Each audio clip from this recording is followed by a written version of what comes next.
কিন্তু হঠাৎ করে আমাদের বন্ধ করে দেওয়া হয়।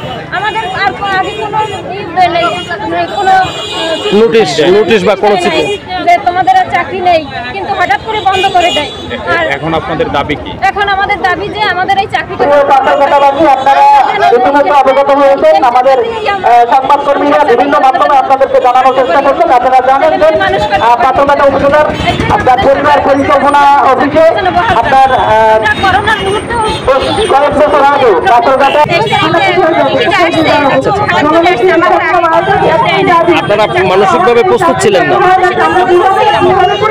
আপনাদের দাবি আমাদের স্বাস্থ্য বহাল থাকে। আমরা যেন এই কর্মসংস্থান করে যেতে পারি।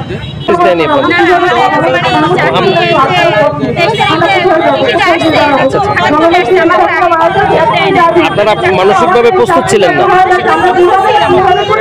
আপনাদের দাবি কি এখন? বহাল। আমাদের স্বাস্থ্য বহাল থাকে। আমরা যেন এই কর্মসংস্থান করে যেতে পারি।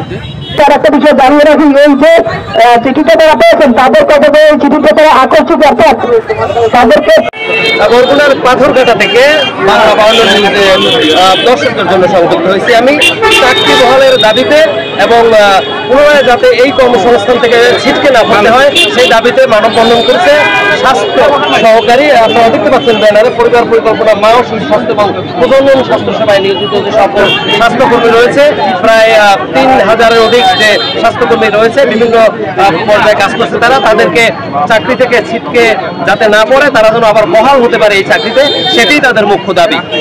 অমল তালুকদার, বাংলা 52 নিউজ, পাথরঘাটা, বরগুনা।